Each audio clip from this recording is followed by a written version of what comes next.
Hello. Welcome back to my channel. I'm Clarissa, and in today's video I'm going to be sharing with you the time lapse of this illustration, which I'm currently calling shower.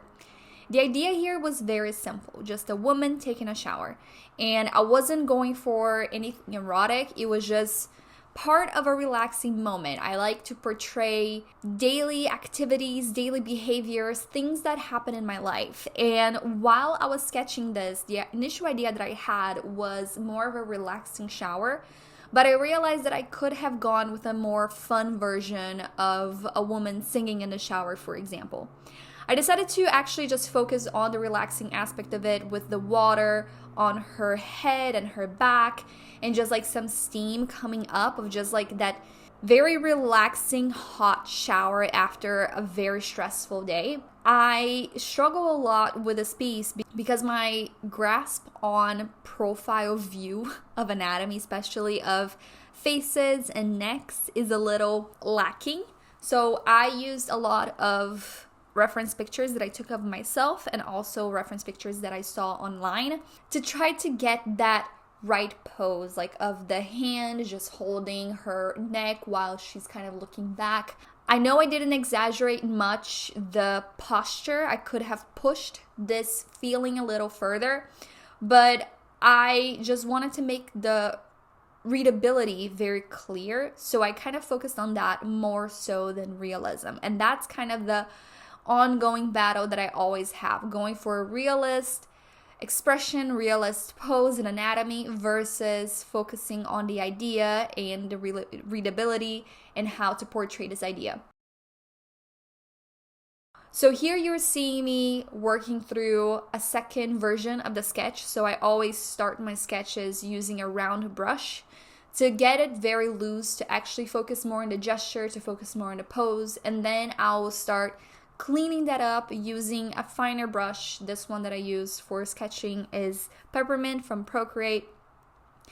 And I always struggle with profile view faces. I have to use the liquify tool a lot to get to where I want it to be. And I know that for hair, if the hair is wet, it's gonna be kind of a solid mass, but I knew it would look a little bit weird to have that mass of hair just kind of dropping down on her back. So I actually made it almost as if she was just stepping into the shower. So the top of her head is wet, but the bottom, like the loose strands, are still not. So we do have a bit of movement in the hair that is definitely defining the laws of physics. Now, here, I'm gonna share with you a little bit of how I think about hair strands. So usually I will go back, I leave kind of just like the overall silhouette of the hair, and then I come with the larger round brush to kind of map out where the main strands of hair will be, because I obviously will not draw hair strand by hair strand. I'm gonna actually create like clumps of hair that are just kind of almost like snakes. That's kind of the shape that I'm going for, and I will define a few of those in color and light and add details on that. So you're seeing here that after I created those main shapes with the round brush, I can come with a thinner brush to actually add in more details. Otherwise, I will get lost when I'm coloring, and especially when I'm adding light and shadow effects on the hair. So if you are struggling, I definitely suggest to like really go bigger in the beginning and then refining little by little. And also this drawing, like I mentioned on the video I posted a week ago, I definitely saw that there was something wrong with her. I wasn't sure if it was the size of her head or the size of the neck. So I actually decreased a little bit the size of her head, brought the neck a little bit down. But once I started painting, it definitely looked better than I was kind of seeing. For a long time, I thought there was something very wrong with this piece. For coloring, I am mapping out the main areas where I'm going to be using later on layer masks and clipping masks to actually color everything. I was thinking about using more of a comic style painting for this piece, kind of inspired by the Spider-Man in the Spider-Verse. But slowly I creeped back into my comfort zone and my normal drawing style. But for the hair, I was even thinking of just making more of these very defined hair strands and like little curls.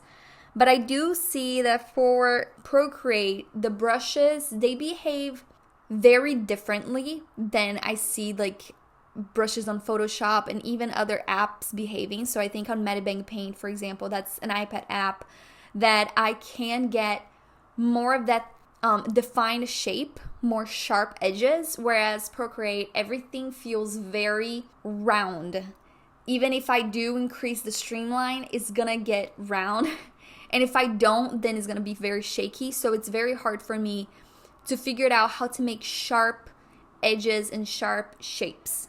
And right here, I'm just adding a tattoo on this character. I do like to add tattoos and piercings just to add a bit more of attitude and personality to them.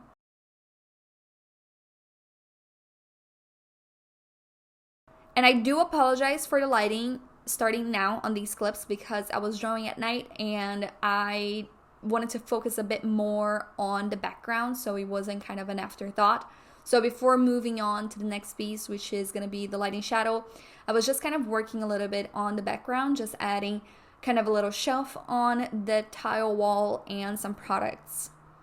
Right now, I'm going to spend quite a bit of time working through the hair since it was such a big piece of her.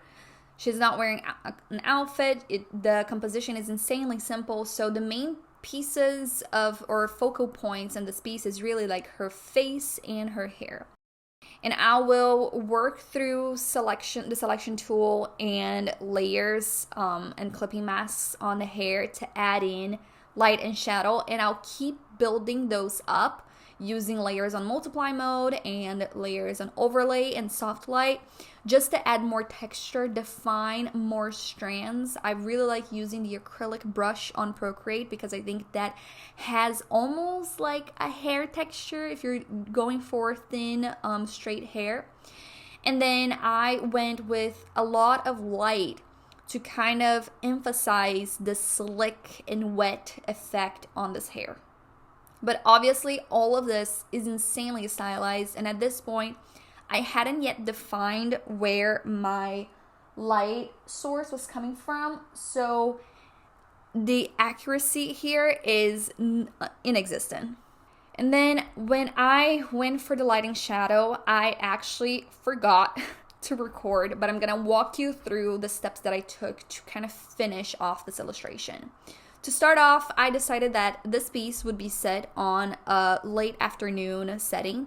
So on top of everything, I set a layer on a multiply mode and I filled it with a light yellow, almost like a peach color, just so we could get that warm yellowish tone that we see during evenings.